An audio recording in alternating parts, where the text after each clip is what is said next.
Bueno, nos quedamos que aquí aparece el nombre del campo hasta abajo. Pero no solo para eso, también existen algunas cosas que se llaman búsquedas formateadas, que también nos ayuda mucho el tema de que hasta abajo, si se fijan, cuando me voy moviendo del lugar, me va diciendo los datos que corresponden. Por ejemplo, en el caso de aquí, se fijan hasta abajo, dice forma 133, ítem 38, pane 1, column 1, row 1, variable 11. Fíjense, por ejemplo, en el caso de estos productos, yo le tengo búsquedas formateadas, porque aquí en propiedades yo tengo marcado si este producto lleva consumo, impuesto selectivo de consumo o no. ¿Qué es eso? Ahorita les explico. Resulta ser que en Nicaragua,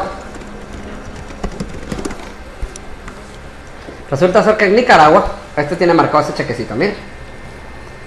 ¿Y este campo cómo se llama? Se llama, si ustedes se fijan allá abajo, se llama query, no, este no tiene nombre, pero sí se llama query group 1. Ahorita vamos a ver eso más despacito. En este campo de aquí, si ustedes se fijan en esta parte de aquí, todo está azul. Lo que significa que cuando yo creo una nueva, yo puedo poner aquí el nombre de la persona que se llama, no sé. Vieron que solo escribí AC. Otra cosa de búsqueda es que cuando yo escribo algo, automáticamente abajo me sale para que tenga una forma fácil de buscar. Y eso también funciona, lo hice del lado del nombre, también funciona del lado del código. Sin embargo, es más lógico que yo me sepa el nombre del código que el nombre del cliente. Si yo lo hiciera, lo puedo hacer aquí en descripción, pero si se fijan, está todo esto color celeste. Eso significa que yo no puedo editar estas columnas. ¿Por qué? Porque yo quiero obligar a la gente a que primero meta pedido y que a partir del pedido hagamos la factura. Entonces, si yo quisiera que yo pudiera editar este campo, cualquiera de los campos, recordamos de la parametrización de formulario, le damos clic aquí y en formato de tabla y me dice cuáles sí y cuáles no. Yo aquí puedo decirles que, por ejemplo, si pueden verlo, esto significa lo puedo ver, esto significa lo puedo modificar, ¿verdad? Entonces, por ejemplo, yo tengo que el precio unitario, yo la parte del precio tras el descuento, el indicador de impuestos lo quiero modificar, que es donde sale el IVA. Entonces ya quedó blanquito aquí, si se fijan, ¿verdad? Entonces ahorita no me deja porque falta que yo pueda ingresar el número, ¿verdad? Perdón, no era ahí, era en la parametrización de documentos. Otra forma de llegar aquí puede ser dándole clic derecho aquí y le damos parametrización de documentos. ¿En dónde? En el encabezado de las columnas, no en ningún otro lado. Entonces aquí yo quiero ver que quiero modificar el número del artículo. Y puede ser que yo quiera modificar hasta la identificación del artículo, ¿verdad? La descripción. Entonces yo busco hidráulico, por ejemplo, y salen todos los hidráulicos. Siempre recuérdense de la flechita naranja, me lleva a lo que yo quiero buscar y yo veo que sí tiene marcado este impuesto selectivo de consumo. Entonces yo quiero que a toda la gente que maneja el impuesto selectivo de consumo que está aquí, me calcule el impuesto selectivo de consumo. Voy a explicar qué es el impuesto selectivo de consumo, que es algo que pueden saber por cultura general, pero no tiene absolutamente nada que ver con temas informáticos o con implementación de SAP. Resulta ser que el impuesto selectivo de consumo de Nicaragua es un producto. Todos los productos que son hidráulicos, pues precisamente dice impuesto selectivo. Significa que ellos seleccionaron a qué productos van y a quienes no. En Nicaragua todos los productos que son hidráulicos llevan un 100% de impuesto. 100%. Y después le cargo IVA sobre la suma del producto neto más el impuesto de ISC, o sea, impuesto selectivo de consumo. Voy a graficarlo de una mejor forma. Quiere decir que su producto vale 2.000 córdobas. 2.000 córdobas voy a pagar, entonces voy a pagar de impuesto selectivo de consumo 2.000 córdobas. O sea, 2.000 más 2.000. Y la suma de 2.000 más 2.000, que es 4.000, le pago el impuesto de IVA. O sea, pago impuesto sobre el impuesto. Solo para cultura general, no tiene nada que ver. Les recomiendo que todo lo que está dentro de gestión y lo que está dentro de finanzas no lo toquen. Solo les voy a explicar dónde se hace. En la parte de definiciones donde está finanzas hay una parte que dice impuesto. Les vamos a dejar la opción para que lo vean, pero no para que lo toquen. El objetivo es de que ustedes sepan que ya está, ¿verdad? Entonces en códigos fiscales yo predefino cuáles son los códigos fiscales. Entonces yo tengo que existe que se llama exento. ¿Cómo los creo? Donde dice clases de impuesto. Vamos a regresar aquí. Aquí creo mis categorías fiscales y creo una que se llama Nicaragua, nada más. En la parte de aquí creo una que se llama clases de impuesto y puedo seleccionar cuáles categorías fiscales, que es precisamente lo que acabamos de crear. Entonces aquí yo tengo 3, que son impuesto exento, impuesto selectivo de consumo, que es el que acabamos de platicar, y impuesto al valor agregado. Si se fijan, la tarifa del impuesto selectivo de consumo es 100 y el impuesto al valor agregado es 15. En Nicaragua es 15, aquí es 12, en El Salvador es 13 y aquí pondríamos la que es. Y aquí le ponemos cuál es la cuenta contable, nuevamente las flechitas si pueden observar, la cuenta contable que yo afecto en ventas y la cuenta contable que yo afecto en compras. Si yo le doy clic, nuevamente me lleva a la cuenta correspondiente, nuevamente aquí está la flechita y yo puedo ubicar el estado de cuenta de esas. Y no solo conforme con eso, yo aquí hay más flechitas y me dicen, mira que hay una factura, entonces aquí está la factura y ahí puedo ir viendo qué es lo que se compone de eso, ¿verdad? Entonces aquí está la clase de la cuenta de ingresos, la de ventas y la de compras. Básicamente la por pagar y la por cobrar. Y que por ejemplo, si nosotros tenemos una contabilización distinta y que nosotros no podamos deducir un porcentaje de eso, entonces aquí lo definimos. En estos casos nuestros países no aplican. Ahora bien, yo le voy a explicar, ya le expliqué que existen esos impuestos y que qué porcentaje, qué tarifa es la que aplica. Ahora le voy a explicar cómo es que funciona. Entonces hay uno que se llama exento, que básicamente el tipo impositivo es 0, aplica a compras y ventas y le digo, mire, cuando agarre el código EXE, aplique este código EXE y márquele una tasa 0, eso es todo. Ahora bien, cuando usted me marque el IVA, márqueme IVA, aplica a compras y a ventas, le aplica el código de la categoría fiscal IVA y marca impuesto al valor obligado y es el 15%. Ahora bien, donde realmente si se fijan aquí da la impresión como que no hicimos nada, pero ahorita van a ver por qué se usa esto. Resulta ser que en el impuesto selectivo de consumo, que es este, le digo yo, mire señor, hágame un favor y cárguele primero el ISC, que es un 100% sobre la tarifa efectiva, que es el 100%, y aplíquelo a estas cuentas que ya lo definimos previamente.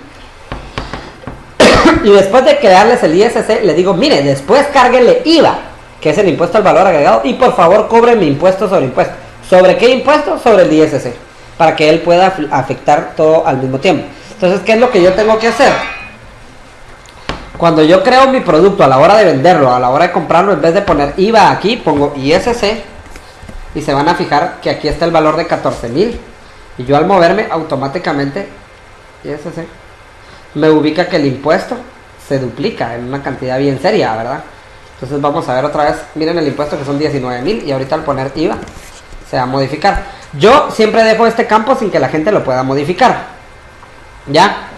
Porque yo lo calculo en automático, le pongo que todos lleven IVA, pero no todos llevan IVA. Algunos llevan ISC, pero ¿cómo lo va a definir él? Existe una cosa, de hecho no es en la factura, es en la orden de venta, lo voy a mostrar acá, porque en la factura ya viene precalculado, se supone que en la factura no se modifica. Vamos a darle chance de modificar el impuesto del indicador de impuestos, que eso se hace aquí. Entonces ya puedo modificar. Vamos a agregar uno, a hacer. Entonces, hidráulica. Si se fijan, cuando yo me muevo, automáticamente, me está diciendo que no hay, pero automáticamente el indicador que puso fue IVA. Si yo hubiera ISC, perdón, ¿por qué? Porque este producto en particular está marcado como ISC.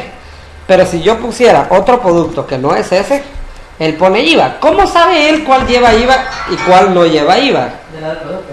Sí, pero hay una forma, porque eso sí. Como se fijaron que platicamos la vez pasada, en algunos tiene cantidad y yo tengo aquí una calculadora, que eran cosas especiales que traen. En las fechas trae un calendario para que yo seleccione una fecha.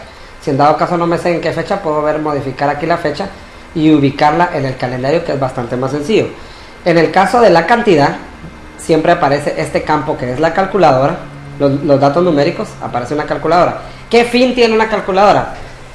Vamos a hacer el ejemplo, cuando compramos, por ejemplo, resulta ser que cuando compramos, en el caso de ExxonMobil, te dan los precios por galón, a pesar que yo compro cubeta. Entonces, si vos compras cubeta, el precio por galón va a ser de $7.35 cuando compras cubeta, por ejemplo. Pero la cubeta tiene 5 galones, pero no te pueden vender. O sea, por ejemplo, cuando lo vendo por cubeta, el precio por galón es tanto, 7.35. Pero yo no te puedo vender 2 galones, te tengo que vender la cubeta entera. Y cada cubeta tiene 5 galones. Lo que significa que yo solo puedo comprar de 5 en 5. Yo no puedo comprar, deme 14 galones. No, porque la cubeta tiene 5 galones. Exacto. Entonces, ¿qué es lo que hacemos nosotros? Como no lo tenemos ahí, en el caso del precio, sacamos esto y le digo, miren, yo sé que como aquí, en esta parte de aquí, como en esta parte de aquí, sí. Ok, entonces por ejemplo en el caso de los números aquí, yo le digo, mire, yo sé que vale, y en este caso no dice, pero hay unos productos en particular, por ejemplo el Delvac, bueno cualquiera, realmente cualquiera. Aquí me dice que este es de 1 galón, este trae 4 galones, 4 por 1 galón, este trae 55 galones, este trae 5 galones. Es un ejemplo, ¿verdad? En realidad, incluso cuando yo lo ubico, él tiene también una búsqueda formateada que me ubica cuántos galones tengo. Si yo le pongo la cantidad y me muevo, automáticamente él va a poner el número de galones. Esto también se hizo con una búsqueda formateada. Entonces, yo necesito saber qué cantidad le quiero ubicar. Simplemente, primero borro lo que está ahí. Ojo, tenemos que borrar, ¿por qué? Porque si dice NIOS, que son córdobas nicaragüenses, lo va a dejar en NIOS. Si yo quiero modificarlo, depende de qué depende el monto que está aquí. De la moneda de referencia que tengo aquí. Si dice NIOS, pues NIOS será, ¿verdad? Que son... Si dice dólares, pues será dólares. Pero si tiene una opción de seleccionar, así como esta, que tiene opción de seleccionar, ¿cómo defino eso? En el proveedor, por supuesto, ¿verdad? Bueno, regresando a la cantidad.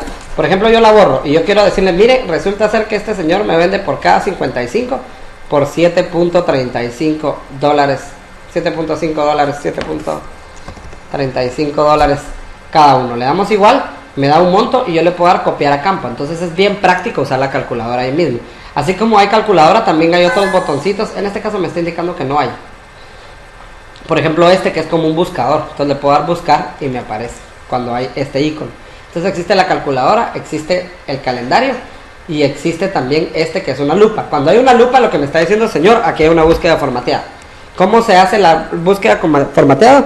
Con Alt Shift F2. Me dice que búsqueda formateada es la que tiene ubicada. Entonces me dice que se llama de una forma y se actualiza automáticamente al salir de la columna modificada. ¿Cuál? El número del artículo. Entonces, ¿cómo veo la búsqueda? Pues aquí en el Query Manager yo tengo definidas. Por favor, no hay que modificar. Existen las autorizaciones y las autorizaciones están en autorizaciones. Existen las búsquedas formateadas y están búsquedas formateadas en búsquedas formateadas.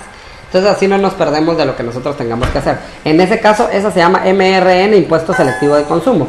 Obviamente es una que no va a correr. Lo que quiero explicar es explicarles cómo es que se levanta esa aplicación. Básicamente es un query, muy al estilo mío particular. Entonces le digo, mire señores, declárenme una variable que se llama item code y una variable que se llama impuesto. Realmente no es tanto el impuesto, sino el tipo del impuesto que voy a hacer. Dice, mire, jáleme el item code de la variable 38.1. ¿De dónde salió ese 38.1? Resulta ser cuando yo me paro aquí, si ustedes se fijan, dicen item 38, columna 1. De ahí sale. Entonces yo le defino que la 38.1 lo jale de ahí. Y este tema de los dolaritos es para jalar los datos en particular de la forma que estamos hablando. Cuando jalo de la forma hija, le pongo un dólar por fuera entre corchetes. Entonces, esta es una sintaxis que en realidad no tienen que manejar ustedes, realmente la tengo que manejar yo, pero se puede, que es lo que les quiero aclarar, se puede. Y no solo eso, ahí vamos a explicar otro tipo de cosas. Entonces, yo hago un select del campo que se llama Query Group. Entonces, lo que le digo yo, Query Group 1, que es donde estaba precisamente el dato ¿verdad? Este que está aquí. Entonces, lo único que le hago yo es que le digo, si el campo dice Y, que es I, entonces escriba ISC. De lo contrario, escriba IVA. ¿De dónde? Del item code, de la tabla ITM, donde el item code sea igual a la variable que tengo aquí jalada, ¿verdad? Entonces, por eso es de que el impuesto me sale ahí automáticamente. No es que SAP lo pueda hacer automáticamente, es que yo le dije a SAP qué hacer. Es una especie como de programación preparada. No se ve, pero hice comillas. Entonces eso es lo que se hace. De igual manera se hacen los galones, porque resulta ser que los galones están definidos en un campo de usuario que está aquí. Estos campos de usuarios, mucha gente a veces al darle clic en la X, por darle clic en la X en el artículo, le dan aquí y los sacan. Pero esos campos de usuario los puedo agregar aquí. Muy importante es que se sepa de que cuando yo hago una creación de algo y tiene un error, SAP me sale un cintillo rojo en el área de hasta abajo diciéndome que no puedo hacer algo. Por ejemplo, en el caso de esta orden de venta, que no hay producto, él sí me deja, porque ahorita sí tiene. Teóricamente estoy en el área de orden de venta, pero por ejemplo yo quiero obligar que la gente tenga que meter el comentario o tenga que meter el empleado de ventas, porque por default aparece aquí, ¿verdad? y él tiene que tenerlo seleccionado. Lo que quiero aclarar es que SAP por default no lo hace. ¿Ya? SAP por default no lo hace. Entonces lo que hacemos nosotros es que hay una herramienta dentro de la programación, es un procedimiento almacenado que se llama Transaction Notification, que con cosas tipo como el 38.1 que se acaba de ver aquí, yo puedo decirle, mire, obligue esto, y siempre le va a salir el cintillo rojo hasta aquí abajo. Ahorita vamos a crear uno y sale, miren, aparece falta fecha de entrega, campo de fecha de entrega, y me ubico aquí para decirme yo no lo puedo crear. Así como sale ese, yo puedo marcar uno que diga falta comentario y tiene que ingresarlo, o falta empleado de venta, tiene que ingresarlo. Todo eso se puede hacer en el Transaction Notification y podemos obligar que el cliente haga ciertas cosas. Por ejemplo, en el caso de la factura, nosotros hacemos la orden actualmente para hacer el libro de compras y ventas, al menos en la legislación guatemalteca. Lo que usamos es unos campos definidos por el usuario. Resulta ser de que SAP, el número que tiene aquí es un número RFC, que es un número específico estadounidense, que es de 12 dígitos y que los obliga. Nosotros lo que hacemos es que le ponemos 12 ceros, porque no tenemos el dato específico. Lo que hacemos es que aquí ponemos el NIT. El NIT del proveedor, del cliente o del proveedor en el caso de Guatemala. En el caso de Nicaragua se llama RUC. Los nombres que aparecen aquí los puedo cambiar en cualquier momento, cualquier campo, cualquier lugar. Simplemente le doy control doble clic y le cambio el texto que está ahí. Lo que yo recomiendo es que cuando cambiemos el texto lo marquemos en negrillas, para que sepamos qué es lo que cambiamos, y cuando sepamos de que esto que queramos cambiar, por ejemplo esto que se llama RFC, y le quiero poner 12 ceros y no tocar, queremos saber de qué está, entonces lo dejo en negrilla para que yo sepa de que lo toqué. Entonces ya me cambia el nombre del campo, ¿verdad? Y yo no tengo ningún problema después para saber qué pasó, ¿verdad? Entonces, de igual manera como les comentaba que se puede obligar aquí algo, también puedo obligar, aquí puedo obligar que me metan el lead, que me metan el cobrador, que me metan el departamento, que me metan el sector. Es bien importante porque todos esos datos de aquí son los que me sirven para hacer reportes adicionales o que me obliga la ley. ¿Cómo? ¿Cómo agregar un nuevo? ¿Un nuevo qué? Un nuevo campo obligatorio. Un campo obligatorio tenés que pedirlo para que se haga en el Transaction Notification. O sea, lo tengo que hacer yo, porque es vía programado, obligado. Ahora, ¿cómo agregas un campo? También no te recomiendo que lo hagan, pero al menos no ahorita, más adelante tal vez sí. Pero aquí en campos definidos por el usuario, que es en herramientas de personalización. Aquí se definen tablas, puedes definir tablas. Y aparte de tablas, puedes definir campos. Entonces en los campos, en los datos maestros, yo en artículos puedo crear campos específicos. ¿Cómo se llama? El de socio de negocios, que fue precisamente el que estábamos viendo, se agrega aquí, que es lo que se llama RUC, ¿se acuerdan? Entonces aquí se llama NIT y dice RUC, pero yo quiero modificarlo y quiero que diga NIT. Le digo que diga NIT, ¿verdad? Yo quiero que diga NIT. Entonces ahora, cuando me meto, dice NIT. ¿Sí? Y no solo eso, sino que puedo agregar otro. Aquí a la hora de que yo quiero estar acá, puedo agregar otro. Yo quiero agregar uno, le doy crear y agrego un campo, ¿verdad?